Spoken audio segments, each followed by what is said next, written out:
All right, everybody. Welcome back to the Lowport podcast. I've got a non-Albuquerque guest today. This is Lucas. Lucas, welcome to the podcast. Why don't you go Yeah, ahead and take a quick second just to introduce yourself? so thanks for having me again. Not a New Mexico cat. Most recently, a Salt Lake homie. So that's where me and you have met. Prior to that, I was in North Carolina. I was in the Marine Corps from 2019 to got out last year in July. That was actually my Marine Corps was my introduction to shooting, and then before that, grew up in New Jersey, so that's where I have kind of essentially no shooting background prior to the Marine Corps. Um, just a kid that grew up in New Jersey, went to college in New York City, joined the Marine Corps right out of college, and then went to North Carolina. Was my introduction to guns and shooting, and then went to Norway, and that was my reason why for moving Oh, out west. Um, Salt Lake City was similar kind of climate, yeah.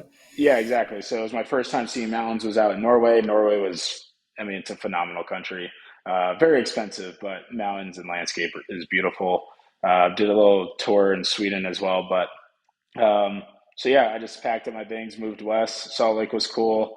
Ran its course for a little bit. The shooting community there is awesome, but with family and everything moving out to Bozeman, I decided to head a little bit further north, and so now I'm in Bozeman, Montana, as of about 3 weeks ago. All right. So you were also kind of just a bit transient in Salt Lake City. I only lived there for not even quite a year and a half. And I think we actually kind of passed like ships in the night because I moved out there. Let's see. Gosh, it would have been late 2022. No, late 2021, I think. And then I left in January 2023. And I kind of kept tabs on who was shooting what, up at Slipsa and all that. And I Right. think later in 2023 was when you started popping up and doing Yeah. well at matches and all that. So I think we just kind of skirted each other. Yeah.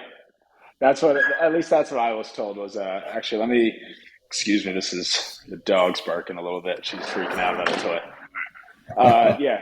Yeah. So we must have just missed each other. I know there was word about you from friends like Taylor and Zach.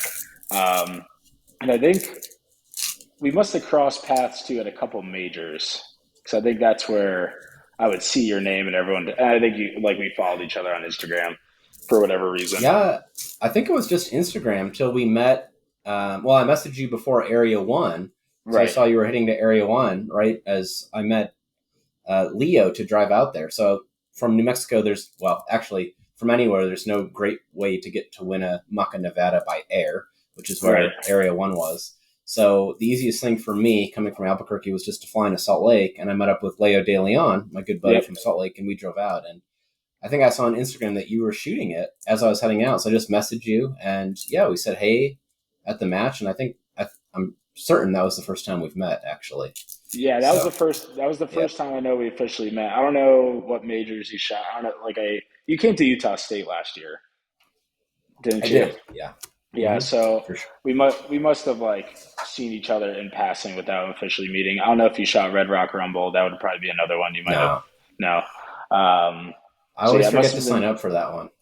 Yeah, Red Rock Rumble is a Yeah. sweet match. I mean, I ended up back withdrawing from that match because Dragons Cup is the weekend after, Okay. and I was like, you know what? Especially after Area One and wanting to compete against top guys. I was like, yeah, I kind of have that itch to kind of go after some, Mm. to see how I place against the big fish over time. So, But um, but Dragons Cup, isn't that an outlaw match this year? Aren't they outside of USPSA?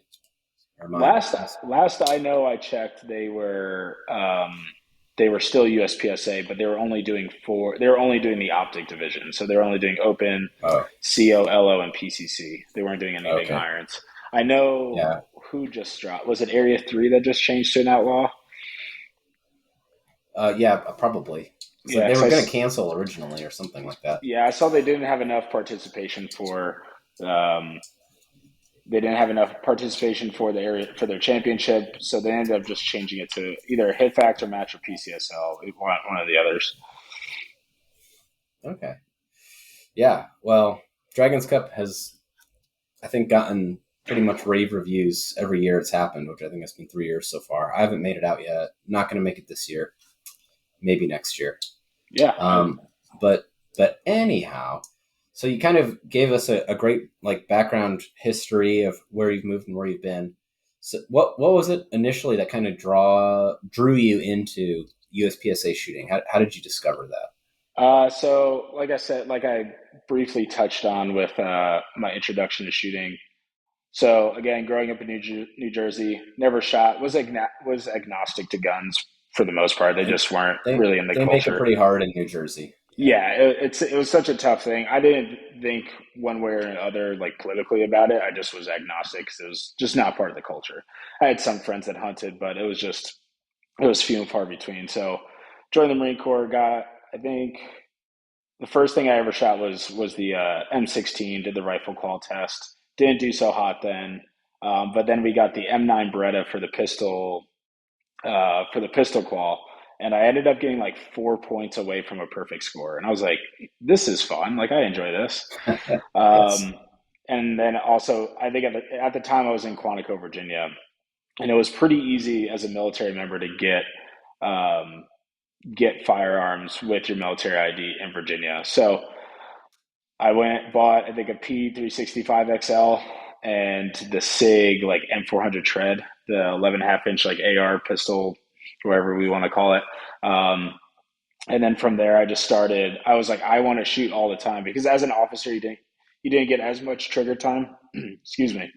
You didn't get as much trigger time as some of the enlisted Joes. So I just found whatever way possible to go shoot, and I was just finding like outlaw matches essentially nearby Camp Lejeune, North Carolina.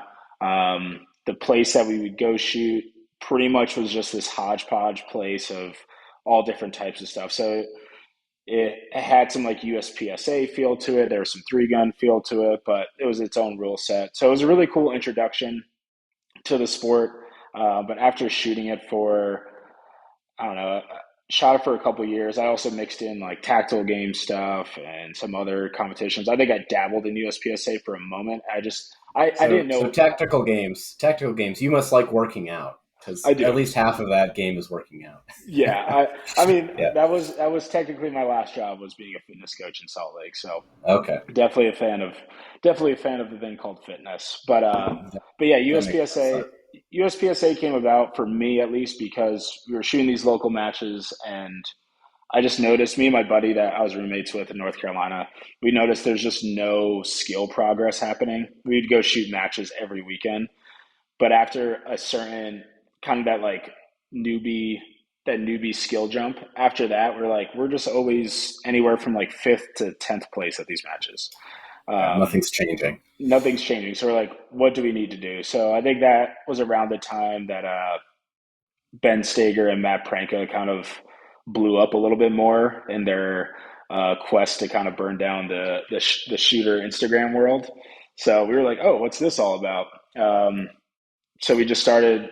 We were like, oh, there's this thing called dry fire where you actually like train in your living room without shooting and like figure out all this, and then you shoot doing doubles to practice recoil and vision and grip work. And then from there, I noticed like another bump in skill. I was like, oh, this is like there's actual metrics behind how to track your skill. Um, so yeah, from there I was just like, cool, I'm going to do USPSA, and which kind of sucked in the spot we were at in North Carolina. So Camp Lejeune is in a weird area. Where like if you were at Fort Bragg, you'd have a lot of matches closer to us. But I think the closest match we had was about 2 hours to drive Yeah, to a USPSA. that's pretty far for a local match. Yeah, so we would drive. But you were We did. committed, so you did it. Yeah, yeah. So we would do. We had this one match. It was the range complex in Fayetteville or outside of Fayetteville. That was 2 hours.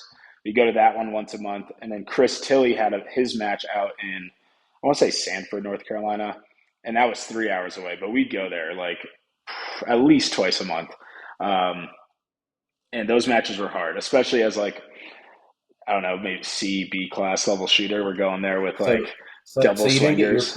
you didn't get your feelings hurt. You liked that challenge and you Yeah, kept seeking it out. Okay, yeah, it was good. super cool. Again, especially because like you had metrics that were like, cool, this is where you're at now, and then you would shoot.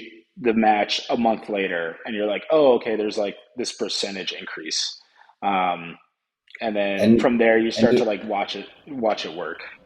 sure. And you said the first guns you purchased for yourself, I think, was a Sig 365 some sort, and then Yep. a some sort of Sig AR. So when you were going to shoot Chris Tilley's matches and other matches that might have been a little bit of commute around Yeah. Camp Lejeune, I hope the water was good there, by the way. It got Um, better at were least. were At you least I think. yeah, were you shooting were you shooting that Sig little pistol, or did you buy something more for the matches at that I point? think I so I had the 365. That was my first one, but I think pretty quickly I learned that it wasn't the best. Even at the outlaw matches, I was like, man, I forgot what they hold. Maybe 15 rounds with the extended base pad. I shot the 320 X5 Legion for a bit. So Didn't you shoot were a didn't 100% a Sig guy to for start. Yeah, quite yeah. a while, yeah. Yeah. I didn't shoot And you still got 20,000 both rounds at it. hands, right? Yeah, I was gonna say I hadn't shot That's 20,000 awesome. rounds through it, so my hands are still intact. I'm Um, happy for you.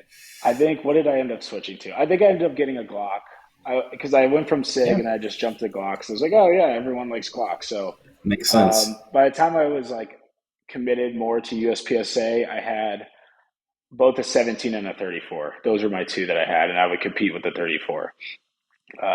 I did that for quite a bit, and then I forgot when the change happened, but I ended up shooting a Shadow 2 maybe like 6 months into shooting the USPSA. And Um, so is that all carry optics, or were you doing yep. production or iron sight carry optics? Okay. I think there was, you could probably go into my USPSA member profile. There was a stint where I shot open, but it was with a Roland special, but I used a Glock Okay. 45 as my base. So Sure. so there was a moment when I made M class in carry optics where I was in A class and open at like 28%, because I shot open classifiers with a Roland special and not My first recommended. like four open classifiers were so horrible.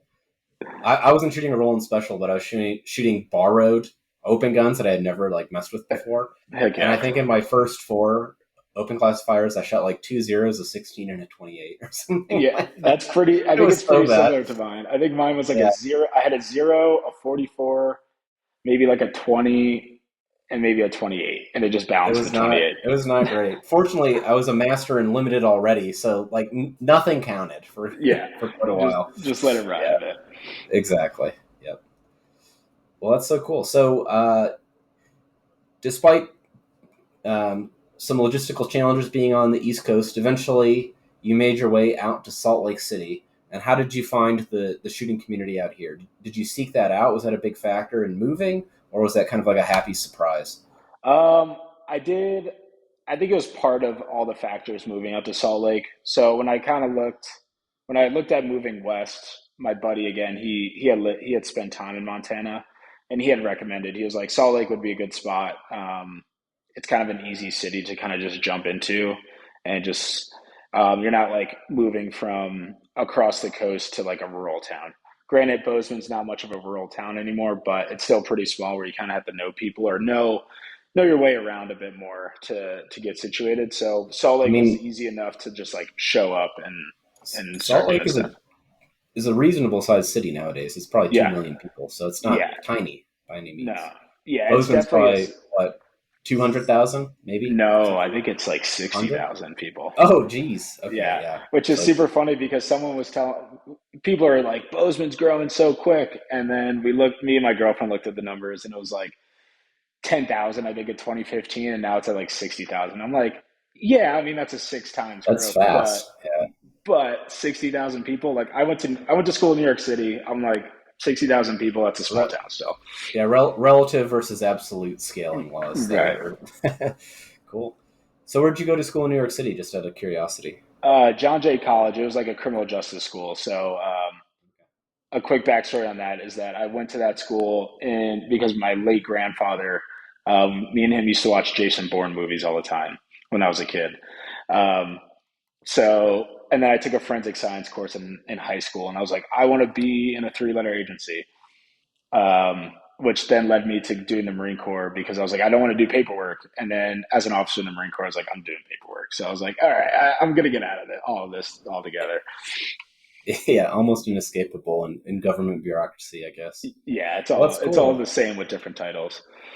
I'm not from New York City, but I am from upstate New York originally, born and raised Okay, there. Went to college in Western New York, Rochester nice, area. nice. Yeah, yeah, So yeah, yep. So I made my way out to New Mexico for my career after college, and pretty much lived here for almost 10 years before the year and a half in Salt Lake, and then they call New Mexico the land of entrapment, and I got entrapped with a job offer, so I just came right back. I mean, So it sounds like I've a been here. sweet place. It sounds very Wild West, and I can respect that.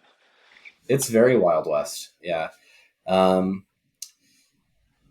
one of the things I'm trying to do here, which I've talked about on the podcast before, is when I moved up to Slipsa or to Salt Lake City, and I was shooting at Yeah. Slipsa and stuff like that.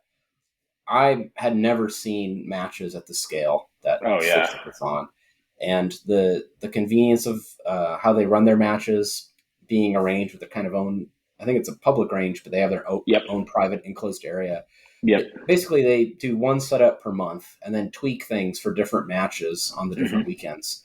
And so, generally speaking, you show up, a match is set up, you shoot it. When I was there, it would be 100 some odd people. It was still Yep. only just Saturday. I know they're doing like Saturday, Sunday, and maybe even like Friday combined matches now. Yeah, I It's think pretty they're crazy. doing it's doing Friday, so you have the Friday PM if it's big enough. Because right now, when I left, I think I want to say it got over 150 people at the last Yeah, match, 150 to 170 people. So they did a Friday leg, and then they did a Saturday morning leg, and then a Saturday afternoon leg which is it's just nutty for a local match. for a local But match. Yeah, yeah, Albuquerque is probably only maybe half the population of Salt Lake, so I don't think we can maybe touch those numbers. But I was inspired when I came back yeah, to try to offer a match at kind of the Slipsa level of quality. right. So the main club that was out here in Albuquerque was run out of the city range, and Hmm. they run twice a month, kind of like Slipsa, which is cool. But their limitation is our city range won't let them set up the day before. So Oh, okay. it becomes a long day where you show up, you set up stages, you shoot them, and you tear down. That's a completely. And so that's a very long day. And I just wanted to give people a thing where they could show up and it would be set up and ready to go. And so I Yeah, started a new club to try to do that. And we're 30 to 40 people most weekends, but yeah, I'm trying to increase that. I think 50 is certainly reasonable for if Salt Lake easily gets over 100 folks with half the population, we should be able to do 50 pretty regularly. So yeah. I, I pretty much suck at social media and all that, but I'm doing my best to try to like get the word out and stuff like that. So we're working towards that, and there's a lot of good folks here that help me set up and all that. No, that's But awesome. so along those lines, I'm curious. You came from that big shooting community, which, by the way, Hmm. not only has a lot of shooters, but a lot of high level shooters. It's Yep. pretty stacked in Salt Lake. Now you're in Montana. What Hmm. is the club scene like there? So that's we're actually so a friend of mine that I met through the gym that I was working at in Salt Lake.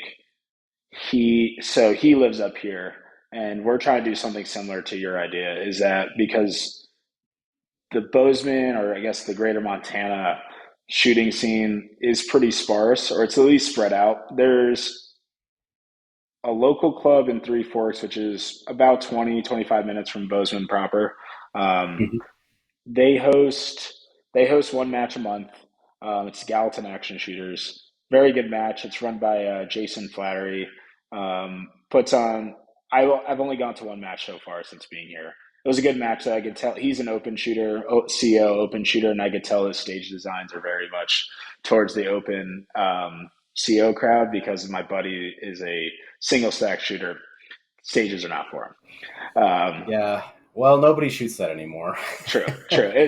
It's Yeah. unfortunate, but yeah. So Sorry, there, Tim Herron. Yep.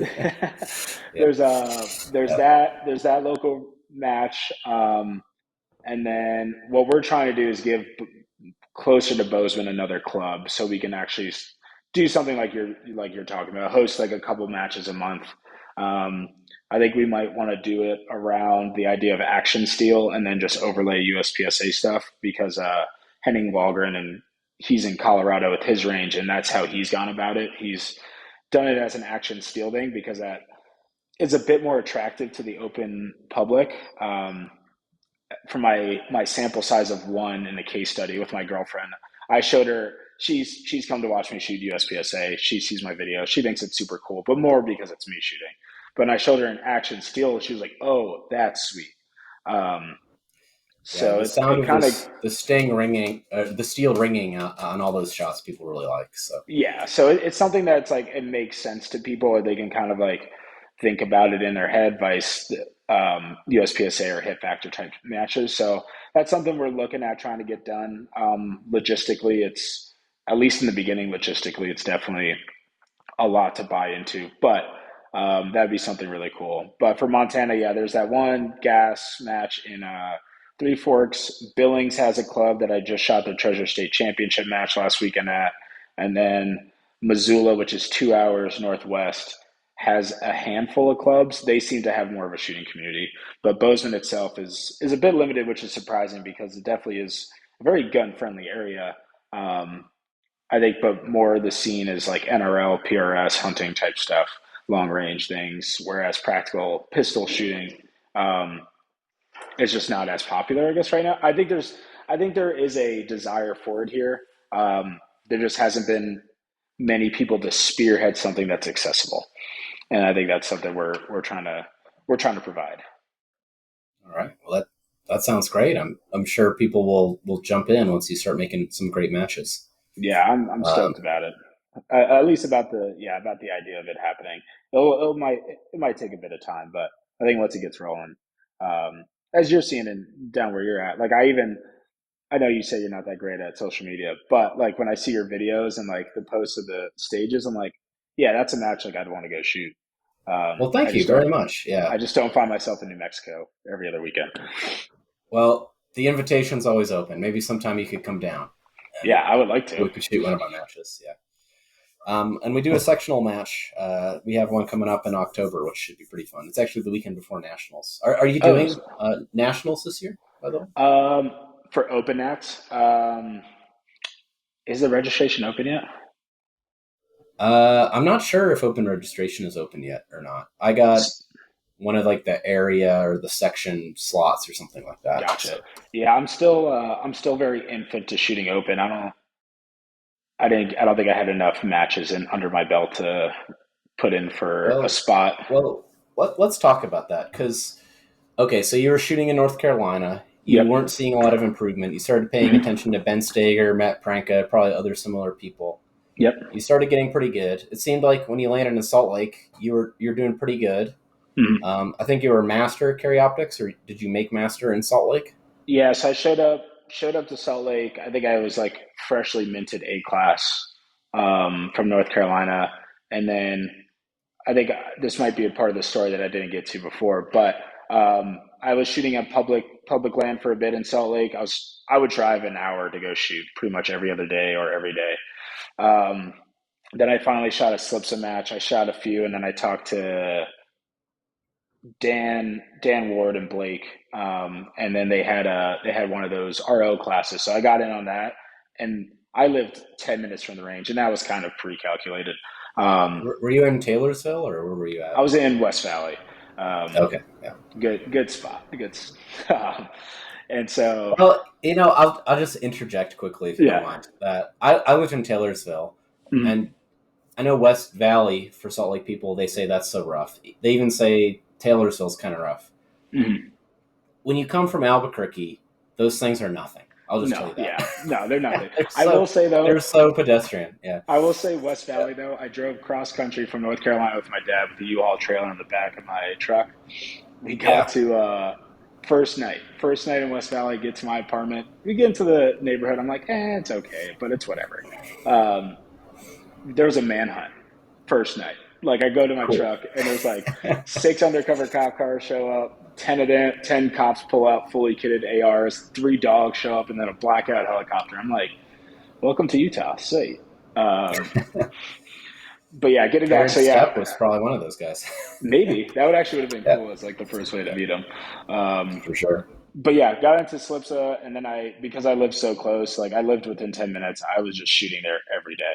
So um, I made master via the Idaho sectional match last June. Very cool. I shot because there's 3 or 4 total GMs at that match for carry optics and over 50 shooters. So it hit the criteria for what you needed.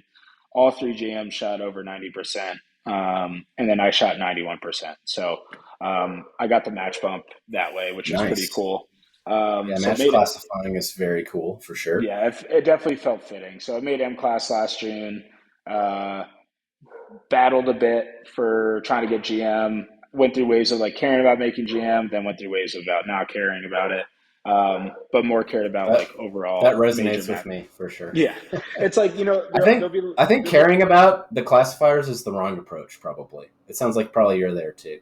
I think so. I mean someone said a friend said this recently. It's like by the point you make high A, pretty much once you make master GM, whichever one you are, when you go to a major, you're trying to win the major or like hit a certain percentage.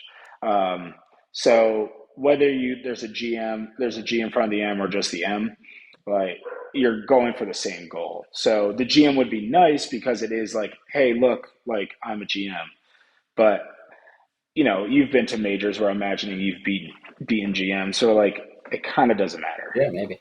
Yeah, Yeah, no, and I've definitely seen plenty of majors where masters have beaten GMs and stuff yeah, like that. and especially in the open division, it seems like a very M class heavy type division. Well, it's one of the hardest divisions. I can't remember what's the Instagram page called. I think it's Competition Shooting Analytics. Yes, They yeah, broke down a few months ago what divisions were the easiest or the most difficult hmm to classify in, and I think limited and open were by far the hardest. And so interesting. it's pretty easy to get stuck in master in both those divisions, which I have done in both of those Yeah, divisions. you're like, So hey, that's me.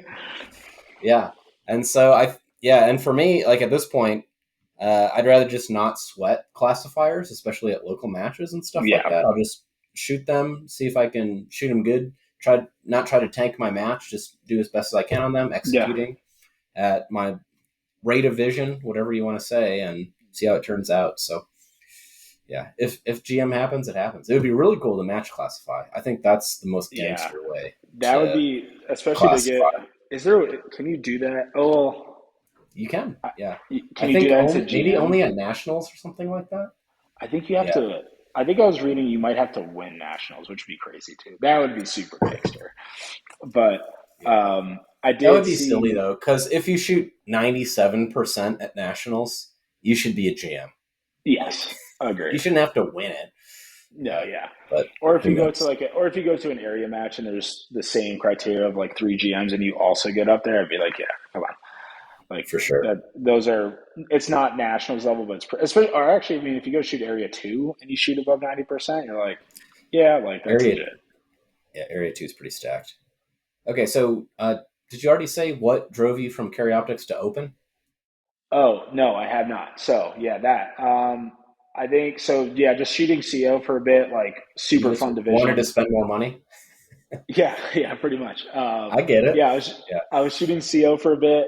I was shooting a shadow too, like I think I alluded to prior, and then for a bit, like for whatever reason, open just like there's just always it was always sweet nothings. It was whispering to me. Like I would see Zach or Taylor shooting it. I'm like, man, that's so cool. And so it is cool. I just thought about it. Like it was something where I was like, I feel like open could help my CO shooting. Is like if I wanted to get into it. Um, and so that was like my original thought. And then I forgot I forgot how it really just transpired, but just for a while, I was just kept shooting CO and like was having fun with it. But then I just felt stale about the division. Like it just it felt like a weird spot, especially with limited optics now here. I was like, I don't even know what's going on. But I was like, open made sense to me, and I was like, I want to shoot fast. I want to like, I felt like open could bring my skill to another level. Um, I played around with production last fall and winter, and it was fun and like gave me some pointers to work on for CO stuff. But I was like, no, no, I want fast. Like I don't want to work on the little stuff like reloading or like vision work. That shit's boring. I was like, I want to go freaking fast. Pure speed. Yeah. Yeah, I want Ricky Bobby stuff. So I was something like kind of a side hustle in Salt Lake was I would train competitive shooting stuff for people that asked, like if they wanted to do like personal training sessions, and I like made it a somewhat of a side business. No like particular name to it, but if people asked or like I reached out to people and they wanted to do it, I would do that. But a buddy of mine that's in Salt Lake, he had a Masterpiece Arms, I think the Steel Challenge variant, and I was training him, and I just and like just again those sweet nut things were in my head. I was like, "Fuck, that's such a cool gun." So I asked to shoot it, and just like The siren's right call. there, I think I shot like I don't know, I shot like six pairs of doubles at like 15 yards, and they were all just stacked in the A. I was like, "Yep, this is Okay. it. This is what I want." So I Yeah. I originally was just gonna. What did I end up? I put a deposit down on the Masterpiece Arms, the DS9 Open.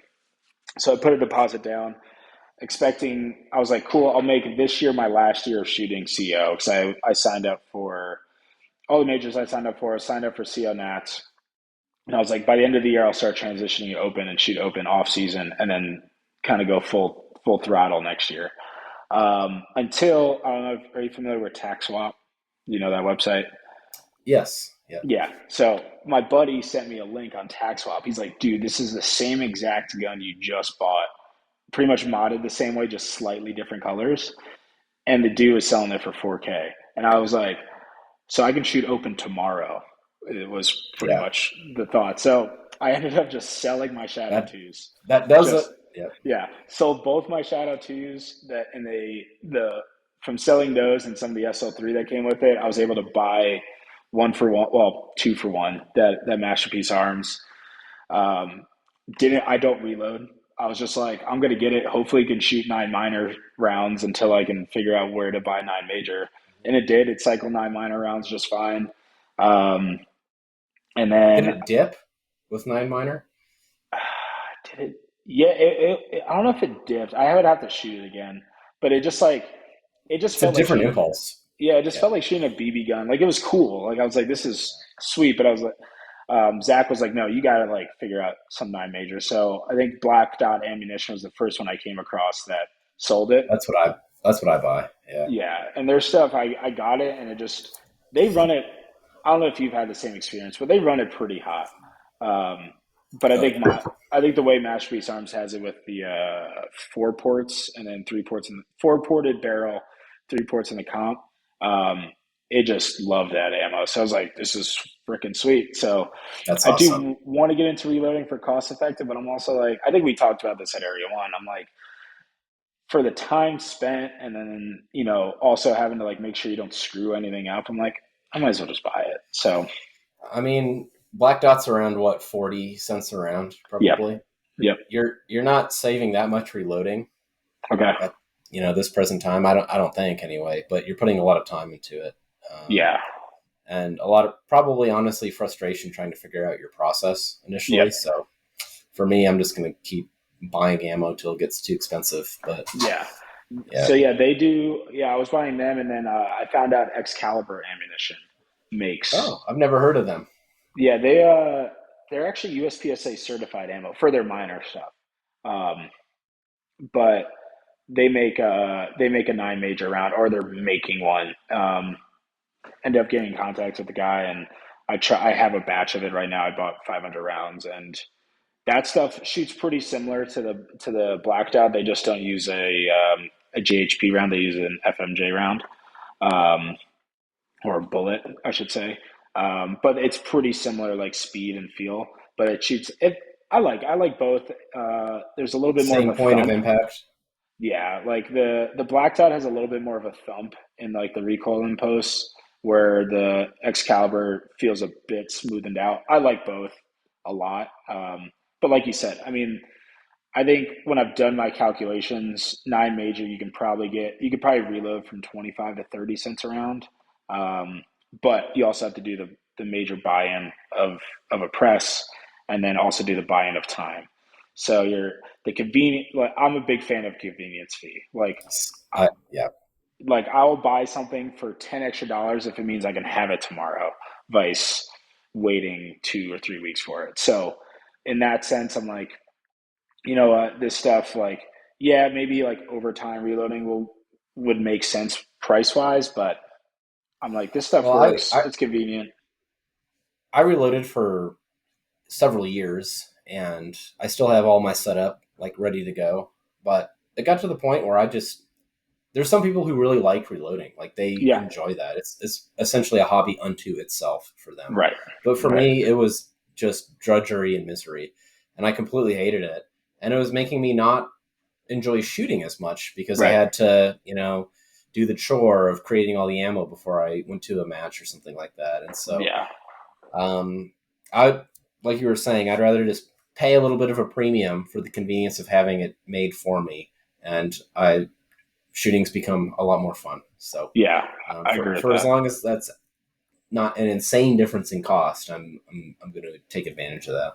Yeah. And I think something for me that I've always told myself and other people is there's people that are gun people that are into shooting. I like shooting. I Yeah, like people get very like nitpicky about certain things. I probably should be more nitpicky. Taylor and Zach are like punching air right now because I'm not saying I'm very nitpicky when like about guns. Um, it's a but relative scale. yeah, like for me, like shooting, I like the action of shooting. So I just like something that works. I would like to save money, but like I also want to be I want to keep shooting fun, like you said. So for me to keep shooting fun is like the more time spent shooting vice extracurricular stuff around it, if that makes Yeah, sense. no, it makes complete sense. I do like the guns themselves mechanically. I think it's interesting to shoot different platforms and stuff like that. Yeah. And I spent a lot of time, especially earlier, kind of in my shooting experience, trying different platforms, building guns. I even Hmm. built my limited gun, um, and stuff like that. And it was fun and it's a good experience. But now Yeah. I have so much less patience for messing around with the gear, be it the ammo, the gun, or whatever. I'm even Yeah. horrible about cleaning, sadly. But yeah, Oh, Taylor and I'm kind Zach of once where, again punching air after hearing that. yeah, whatever. My guns still work pretty dirty, thank God. Yeah. But but yeah, I'm more about the shooting now. That's the more interesting piece Yes. after 6 or maybe even 7 years doing this kind of thing. So Yeah, I agree. I mean, I would say with my intro to open, I'm definitely more into like I'm a little bit more into guns, but more that I find 2011s intriguing now. I used to not care, but I think the Shadow 2 was like I was just texting my friend this before. I was like, I think the Shadow 2 is my gateway drug to 2011s. yeah, Um, but I think they're heavy, nice cool. trigger, Yeah, but I think yeah, they're awesome, and I'm very intrigued by them. But again, I think it'd be cool to kind of find what's the I don't know if you remember the character's name in Avengers that builds Thor his new axe. That's essentially I want to find that for myself. Stormbreaker. I think, yeah, I want to Yeah, find someone that will build me that. I don't want to build it. I want to like go to like some huge dwarf in the stars and be like, look, I want this freaking lightsaber or this it, space gun, and then just have them like craft it. Like that's my dream world. well, I think the best you can get is a 2011 of some flavor, especially for Yeah, open. So, yeah, and for then sure. you tried out my D2 at Area Yes, One. I yes, that think thing. Dan builds the most shootingest gun you can possibly get. It's plain looking. It doesn't look like an Infinity, but unlike an Infinity, it works, which is pretty cool. I And so, mean, there's a lot to be said about that. That's no again shade. why. Yeah, That's what I went to yeah, Masterpiece Arms. So I was like, dude, I can buy two of these yeah, for an Affinity, and it seems it, to run pretty well. yeah. Yeah, the MPAs are awesome. I actually, a couple episodes ago on this podcast, I had my Mhm. buddy Blaze on. He's Yeah, about a year into shooting and went from shooting open with a comped Glock, which is what yeah, he had, to buying a bullet armory and really liking it. And then yeah. just about a month ago, I showed him that there was a classified ad on Brian Eno's forum for some MPA open guns. So now, just like you, he's into the MPA guns, and he's Yeah. just absolutely loving it. And yeah, we're gonna go shoot nationals together this year, so it's super Okay. cool. Yeah, Yeah, if I can make time for it, I'd definitely love to come shoot open nats. But I think I might. I think this year. my goal is going to be Dragons Cup because if I could get like a couple stage wins and just pay for the flight, I'd be freaking stoked. Um, That's pretty cool. Yeah, it's cash prizes, right? Per yeah, stage. it's per stage win per division, so it's $200 per division per stage win. So I think it's 14 stages. So you can get froggy and win $2,800, but you're got to go up So against like Aaron Edens and Christian Seiler. So so is that your strategy to just try to get stage wins, or are you going to try to win the match, or try to do both, which might be tough to do? both would be tricky. So I think if I can walk away with a stage win or two, I'd be stoked. Yeah, I think that may be kind of the main goal, but I have to see. I would like to compete for as high as to overall as I can get. Um, yeah.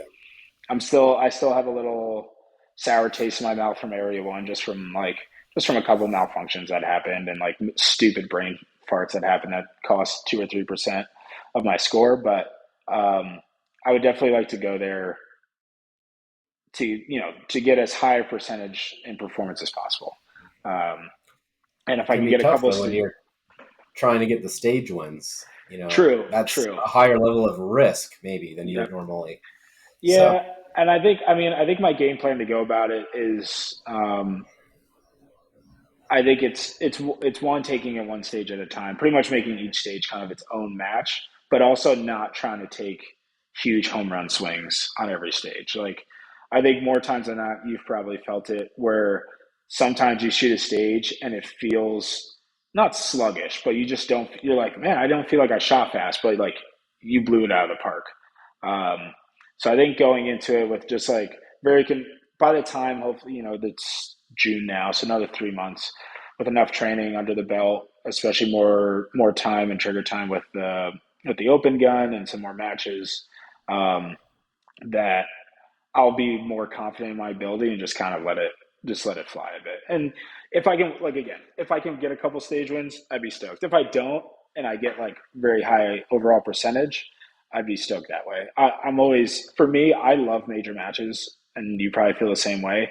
Um, just because they are such a great learning experience. Like I always I it kind of hit me at the Area One match where you go to a major and you shoot for 2, maybe 3 days straight, and by like the seventh or eighth stage, you're like, oh man, I can't, like, we're so close to being done. I'm stoked. And I realized that I was like, no, I don't want this.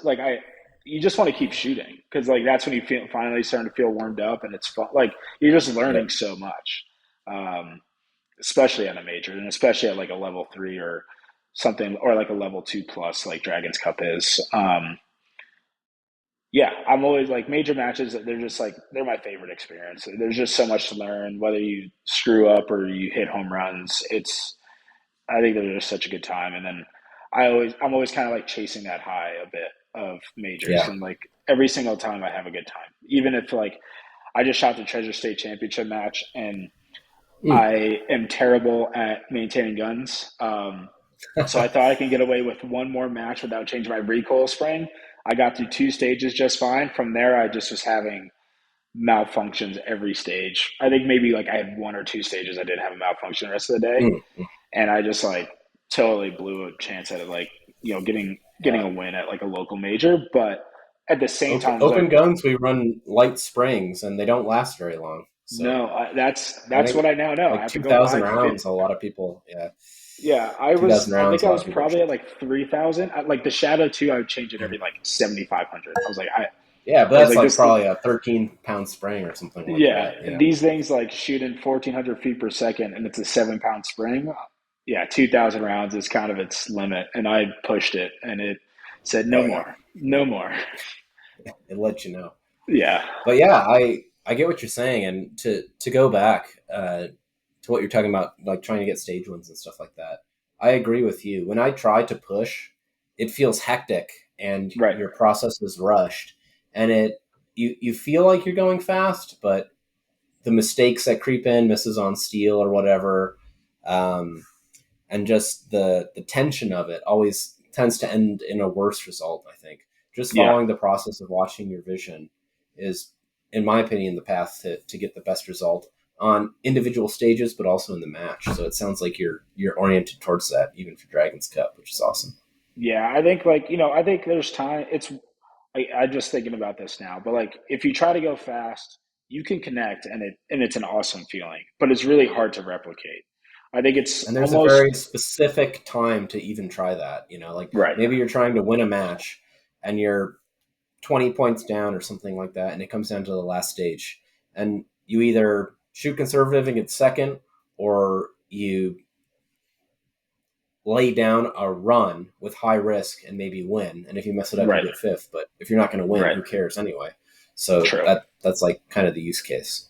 Yeah, and that's where, and then two, and I think maybe this will be a mindset I'll go into maybe the next with the Alaska Sectional and then Dragons Cup will be kind of like it might almost be better just to feel like you left a little bit on the table because worst case scenario you left a little bit on the table and you're like cool, I know that there's a little bit left and I know how much left there is, vice completely knocking everything off the table and being like I don't know where it fell apart and like how to put it back Yeah. together. I think being able to be aware, and that's what's really cool. That's what I've really loved about USPSA is like developing an awareness of your own skill Mhm. and then understanding how to like one finely tune it so and then you know how to apply it whether it's at a local, it's at a major, it's at nationals, like wherever it may be. You're able to like that ability to be aware, I find is super cool about shooting, and I think Brian Enos talks about it in his old practical shooting book that he wrote. Like that difference between awareness and focus is like such a cool concept to me. And that's Yeah, just something I I really like like. about the sport. I feel like recently I've been experiencing more of the Zen element of shooting, which is really what Brian talks a lot about in his book, Yeah. which I think is called Practical Shooting Beyond Fundamentals or something Yes, like that's that. what it is. Yeah. Yeah, so I like his approach a lot to how he looks at it. Yeah, but you mentioned Alaska, so actually we're going to see each other again in Alaska Yeah. of all places in about a month. So that's pretty cool. Yeah. I've I got some ramen places that my girlfriend told me that we should Yes, go to. So uh, okay, I'm I looking got a few forward to names that. for us. Beautiful. And so I've never been to Alaska. Have you? Your girlfriend that you mentioned, she lives up there, right? And so Yep. have you been before? No, no. So Oh, our story's strange. That could be a whole episode on its own. But we met randomly in passing through when she was coming through Salt Lake City, um, on her way back to Alaska. So we met that way. I've yet to go to Alaska. This she will be was on my the dating apps in the Delta Lounge at Salt yeah Lake City Airport or something yeah like that. pretty much yeah. She just swiped right on me Yeah, on Tinder and we just like met up. I was like, I'll hell pick you yeah, up. Um, so love it. yeah, so this will be my first time ever in Alaska. Super stoked about that. I think I'm taking about like 10 days off of work. I'm gonna fly up probably like the Thursday night or Friday prior to that match, shoot the match, and then spend time with her, do some outdoor stuff, maybe try to go fishing or something. It'll be I think that's Yeah, like of course. supposedly it's a great time of the year to go. Besides like the intermittent rain, whether it's you're either there and it's raining all day or it's perfectly sunny, but it's like sunny for 21 hours, so it'd be This pretty is cool. definitely the peak season in summer. I've heard the downside is the bugs and the Yeah, rain and stuff like that, but it's also not super cold, so I'll take it. yeah. I mean right now she's sending me like Yeah, weather reports and it's like they wake up, it's 50 degrees and it gets to like 72 or like 75 and it's like it's just beautiful. perfect fair weather type season. And yeah, I'm super stoked about that match. I think that one also has cash payouts for division wins, depending Oh, on really? how many I didn't know shooters that. there are. Yeah, there's actually this one's super cool. I think it was June Chang that was telling me this. So it's dependent on division participation. Karyoptics is going to probably have the most. Um, Last year they did like $600 to the winner, 400 to second, 200 to third, and then like top M class got a 200 or $400. Um, so open might be a little bit different, but there's also no resetting. I don't know if you read that. Um, I'm actually quite thrilled about that. yeah, it's a staff reset. Supposedly But it's like some like much like 15 our to reloading discussion, I love convenience, and yeah. this sounds great to me. Yeah, you're telling me I get to just Yeah, like yeah, when June told me that, the cash payout thing. I was like, that's cool. But I was like, the no reset. I'm like, that's pro. That's gangster. And I've heard that this match, because actually I signed up for this last year at the Salt Lake or at the Utah State match in Salt Lake Yeah, City because I squatted with June yeah, and Ben. I think Ben Higgins was his name. Too. So they came down from Alaska to shoot the Salt Lake match, and they were telling me all about their sectional match or their state match, whatever yeah. it is up in Alaska, and it sounded so cool. And I guess it's like a quite physical match as well, which should play to your strengths as a personal trainer. So it just sounds really cool. I can't Interesting. wait to go check out Alaska. Yeah, I didn't know about the personal the physical aspect of it. that's what I've heard. I've heard it's more running obstacles and stuff like that. So I guess we'll see. I haven't really seen many videos of past matches or anything like that. But yeah, it sounds um, it's not just little movements or something like that. Running and obstacles. So should be Yeah, cool. that would be cool. I think the only videos I've seen have been on June's Instagram page um, of stages from it. So I'll have to go back and see what they had. Oh, I did see it had one of the what do you call the teeter totters?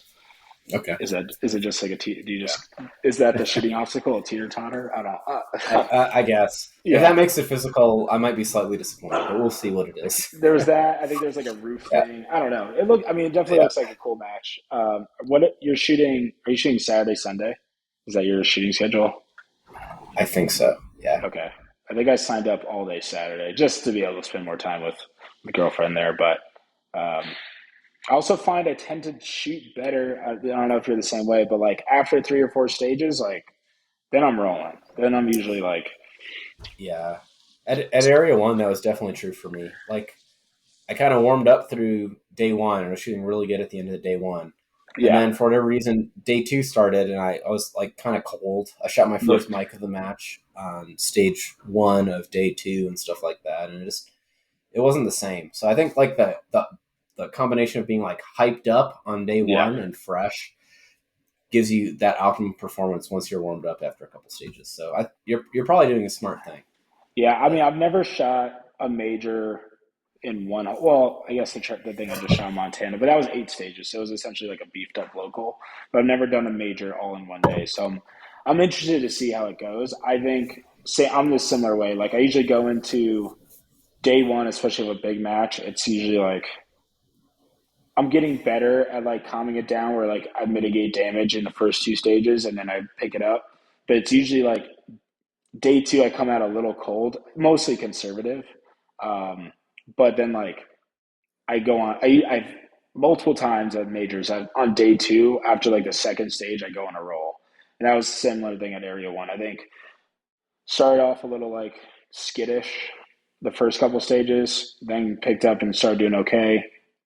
Um, had a stage one for a bit until a couple. I forgot how that one ended up, but and then day two showed up again, came out a bit soft, but then I felt I hit like a few like really good runs until the second to last stage. I don't know if I remember telling you this, but totally FTSA to target. Just like that's rough. Yeah, it that's was rough. just I Yeah. was stoked 'cause I was like after day one I was like I have some points to make up, but I'm in a decent spot. Like I'm not in a bad place because I wanted to get in the top 10 range. Um, Right. and then I hit it was before like the because I shot Friday, Saturday, so it was before like you guys started shooting and like the super squad started shooting. But I hit like 3 stage wins in a row for the time being. I think they still ended up holding like 90+% on them. So I was like, oh, okay, like I'm putting myself in a good spot. But it was stage 13.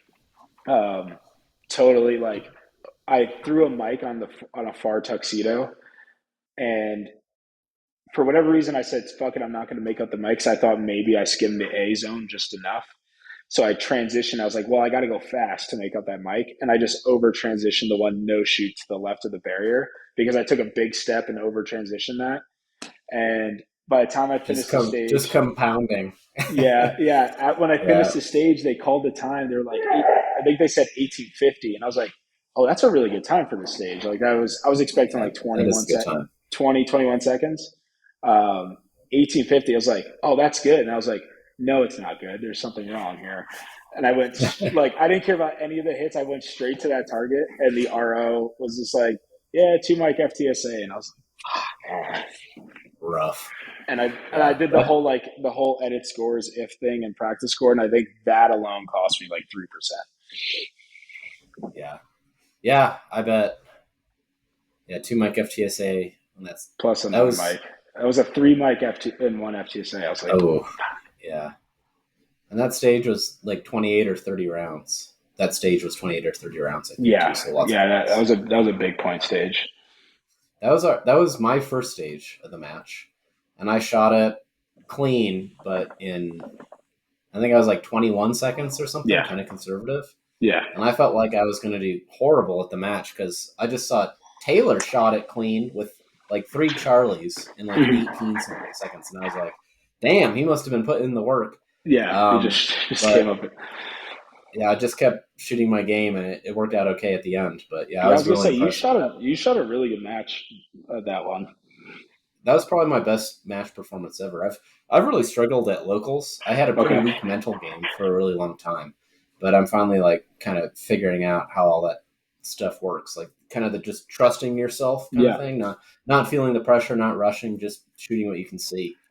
You yeah. know, I was gonna go say figure. That actually works pretty good. yeah, I was gonna say the couple Yeah. times that I came and watched you guys shoot, and I just asked how you were shooting. You just you know typically you sometimes see people and they have like, and I'm guilty of this too. Like you have X amount of things to say. You were just like, no, I feel like I'm doing pretty good. And I was just looking at the scores. I was like, yeah, no, he like just seeing your demeanor and then like looking at practice score and seeing the scores. I was like, yeah, he seems very calm, seems very cool and collected, and like he's shooting, like his shooting is backing that up. And I thought, um, I didn't know what your expectations were number wise for that match, but I would say like you shot. It seems like you shot very well. Yeah, well, thank you. Yeah, I think it would be cool at any like major area match or nationals to shoot somewhere around 90%. And I think I Yeah, was 89% at that match. yeah, And it's not just an 89%, but like Aaron Edens won, so national champion. So I was like, that's pretty cool. yeah, So yeah. yeah. To shoot 89% of him is an awesome feat, and I think you're only going up from there. So that's awesome. Well, thanks, man. I feel the same way about you. I feel like you just appeared in Salt Lake City because I hadn't seen you before you moved there. And then Yeah. all of a sudden you were, masterclass CO, masterclass open shooter, starting to. Did you ever win a Slipsa match, or how'd you do out there? Uh, It's hard to win a Slipsa match, by the way, for people listening. It's like a level 2. That's a local. I've won a Yeah, handful. I can't. I nice. couldn't give you a number off the top. I've definitely won a decent amount of just CO wins. I've maybe won a couple overall. I don't know if I've won. It's hard Yeah, when like especially if Zach shooting. They're like it's hard to yeah. go up I don't CO think. against a solid open shooter. Yeah, I don't think I ever won an overall at Slipsa. Yeah, It's they're there's always somebody there who crushes, and I yeah, wasn't shooting open at the time. and there's sometimes Yeah, there's a few weekends where like a couple people, and I think now they're becoming more mainstays now that I'm checking slips of scores, but that seem to be they just kind of show up and they just shred. And you're like, where did you like? I guess I did the same thing, so I can't really speak. Like, it's just that pool is so deep in the Salt yes, Lake area, man. It's crazy. it's So a great match, and for anyone listening that finds yourself in the Salt Lake area, they run it twice. They run it 2 times a month, the second and third Saturdays. Now they're doing Fridays and Saturdays. So if you're in the Salt Lake area and want to shoot a good match, that's definitely worth stopping by. I'm actually gonna fly up the weekend after the Alaska match to shoot their local, just to Oh get a heck little yeah, bit of extra practice yeah, since I've got Nats and stuff coming up this year, just to try to lock it in. So yeah. I was gonna say, looking what's forward to your that. so your major schedule for the rest of the year is? I'm guessing you got Alaska, you have your sectional and open nats. Is that kind of your the last three for And the year? and Utah State as well. Oh, right, yeah, Yep. So I got that. And then yeah, like I said, New Mexico sectional is the weekend before Nats. So hopefully I'll be real tuned up, but yeah, we'll see how it goes. So yeah. I mean, you'll hit. I mean, you're gonna hit essentially a major every month from here on out. pretty much, yeah. Yeah, so that'll be good. I think you'll be ready. Do you have any? I feel like now I'm the host of the podcast. I love it. I love it when people ask me questions Yeah, because it's actually just a fun little. I yeah. don't have to So think. I just yeah, answer. so for Yeah. Open Nats this year, do you have a goal? Like, I don't know if you had a goal going to Area One, but now that you've shot at Area One, you shot 89% of Eden's, and you'll have him shooting there, probably competing for top spot, and then Christian. Do you have like a number that you want to find yourself in, or? So I've shot a couple nationals before because my sponsor Ergo Grips was always really good about getting me Oh, slots and awesome. stuff, and I always absolutely shot horribly, like Okay. because kind of the mental game stuff I was talking Yep. about, Yeah. like way below what I should have achieved, and Mhm. it really bothered me. But part of like the I guess the change in the way I approach shooting now is I'm not really. It sounds bad to say this, but I kind of don't care about Okay. how I do in the like in the rankings. Yeah. I just want to feel like I have shot to my potential, and so to do that, I just need to follow my process. And Yeah. when I do that, Area One kind of showed me, hey, you can actually do pretty good in terms of percentage of placement. But the satisfying thing to me is that I executed my game well, Right. and I think that's just what I'm going to try to do at all of at all of the matches from here on out, and it actually makes it a lot lower stress to go to majors and stuff like that, and you kind of just get to exercise running your game, and you'll fall where you fall, and it's kind of interesting. And Yeah. actually, a lot of that was one of the first things I think you and I were messaging about on Mhm. Instagram was that book, The Inner Game of Tennis, Yes. and that kind of I was kind of already coming to this approach, but Mhm. that book which Tim Herron recommended to me kind of solidified that because he was talking about like how people play sports for different reasons, Right. and some people just play it for like the beauty and the enjoyment of the game, Yeah. and I feel like that's me. Like I just love the feeling of coming off a stage. I know I called every shot and I transitioned well and I hit my movement positions like that. To me, that's winning. Right. And if I just can do that overall, I've put in enough practice and work that maybe I'll do pretty decent in the percentage or whatever. But that's kind of a product. I'm not making money off this, so if I can feel good about what I've done, I'm quite pleased with that. So Yeah. Yeah. I yeah, like that mentality, and I think I might take that. I mean, we've already talked about it and talked about that idea, and I've said I've agreed to that. And I think that might be something I try to going forward. I think it's good to have. I think it's healthy, I should say. I think it's healthy to have expectations, but I think on your point is like don't let those expectations take over or be you. yeah. Um, at the end of the day, is like My expectations are internal, if that makes right, sense. yeah, Yeah, yeah, yeah. So like just let like you were just mentioning, like let the match just be the match that it's meant to be in a way. Go and shoot it. The only thing that you should really be disappointed about is not necessarily like I'm at this number or I missed my spot by a couple percent. It's like, oh, I missed, like I felt sloppy on transitions, or like my draws felt weird, or just exactly. something like some skill component felt off. But then you also know, like, cool, this is something I'll work on. Yeah, Um, you don't beat yourself up about it. You just try to like maybe do better on the next one or something like that. But you don't exactly. question yourself. You just are aware Right. of that. Yeah, I think Yeah. that's a really good point. I think that's something now my brain is kind of churning. It's like, okay, I think that's the right answer in majors going forward. So maybe I think it's good to still have goals because it's cool to meet goals, but at the same time, it's better to, and like we were talking about before, like me and you both really just like shooting and the art of shooting. So Yeah. might as well like fully submerge yourself in just the action of shooting. Vice being like, oh, I'm this, or like I'm here. Well, it depends on the individual's mentality. I think some people respond really well to external pressure. I think like that. And Hmm. I don't think I really did. And so just to make it an internal game, like the book The Inner Game of Tennis talks about, Right, I've seen way better performances and it's lower stress and more fun because if all I'm trying to do is shoot my process, it doesn't matter if I'm shooting a stage at my local match or if I'm shooting a stage at nationals, I'm going to do the exact same thing. Right. And so there's literally no added pressure. It's just fun, Yeah. an experiment to realize my potential. And so for me, that works. Some people, you put the pressure on them and they absolutely turn on and they crush stuff and they do better. Like the focus turns on or something like Yeah. that. Yeah. And that's awesome. I feel like for me that the pressure makes me, like we were talking about, feel like I need to rush or something like that. Hmm. And when I rush, I shoot poorly. And Yeah. so just for me, I guess I figured myself out a little bit psychologically, and this is what's working right now.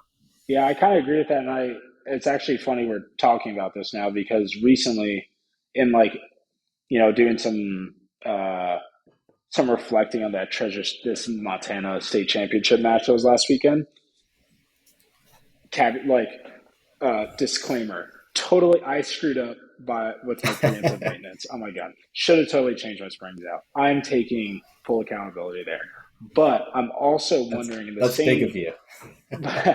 um, but I'm also You're not wondering. you're not blaming your manservant for not changing your No, guns, yeah, it's all me. Like your I spring take suit. full Yeah, accountability of my stuff. yeah. Um, but I'm also wondering if there's like a weird manifestation in the sense of like, because I really wanted to go there and be like, I can win high overall at this match. Like I feel like I could. You Um, probably could have. be, but like because I put that external pressure, granted, the spring thing would have still happened. But maybe if I like was just like, let's go shoot this match, the shooting gods would have been like, yeah, just keep shooting. Like you don't have to worry about your recoil spring today. But like before the next one, you should. But I do Yeah. think sometimes like we do there is that sometimes stuff like that happens when you put too much pressure on yourself or you try to go too far that things start to happen. I noticed that at area one, even I think it was stage 7. It was my last stage of the first day. I was feeling good, so I was like, I want to turn it up a notch.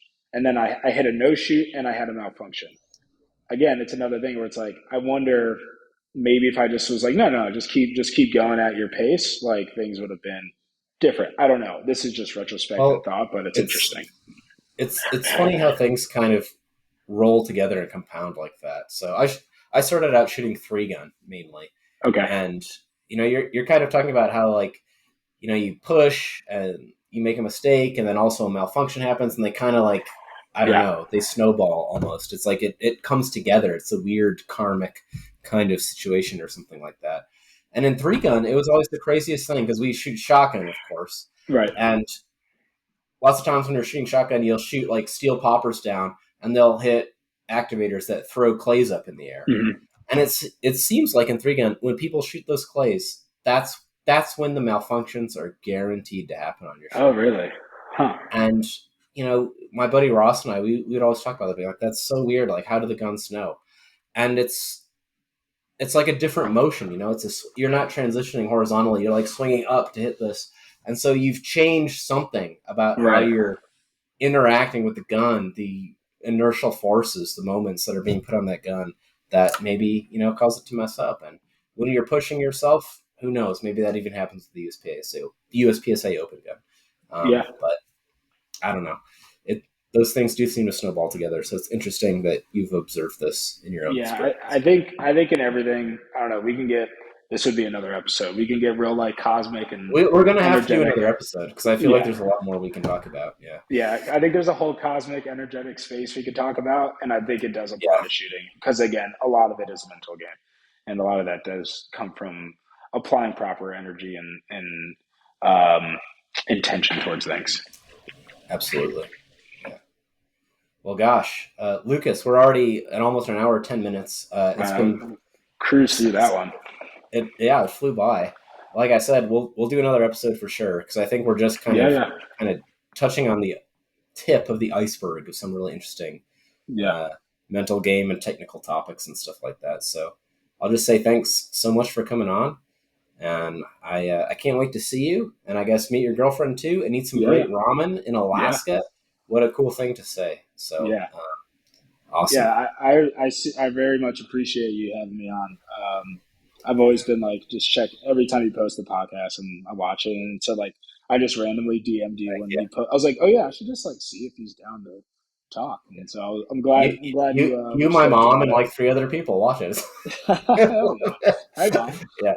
I think my dad and mom Kathy's a about lovely lady. Yeah, my parents are about to drive cross country from Jersey out here to move here, and so they're I think they'll be one of five listeners now, or one of six. I don't know, but that's cool. yeah, That's no, really cool. I really appreciate you having me on. I'm stoked to see you in a few weeks. I think that'll be a super fun match and good to catch up there in person. And just see how we both shoot. I think it'd be it's always fun to shoot with good people and see how we stack up against each other, and then just be able to converse. And I think it's whiskey and ramen. I forgot. I could be wrong, but like the name of it is like WR. So I think I heard of that one. So that multiple recommendations now. There's also yeah, like a moose pizza place or moose tooth pizza place I heard was good. We'll okay. see what your girlfriend says. I defer to her. If you're an anime Um, guy, there's one that's Naruto themed. I'm an anime guy. Some of my tattoos are anime themed. So I, I like some animes. I actually haven't watched Naruto, but if it's good ramen, I don't care. I will yeah, go. yeah. So So there's some places we should definitely check out, and I'll be stoked to see you awesome. there. Well, hell yeah, buddy. Thanks so much for chatting with me tonight. It was Of great. course. Yeah. Thanks again for And having me. and yeah, and enjoy your new home. It looks like you got a nice spot. I'm sure you've got some Yeah. beautiful country there to enjoy. And Yeah. good It's luck with beautiful here. putting on a new match. Yeah. Thanks, man. You as well. Good luck to your locals. I might try to see my schedule if I can somehow get out. No promises. Everything's kind of fluid right now, but it'd be Well, cool you're to more than come welcome to down. stay with me. I've got guest rooms and beds and stuff, and Sick. maybe someday I could come up and check out where you're at. Fuck yeah. Definitely be Hell down for yeah! that. All right, see you, buddy. All right, man. We'll see you.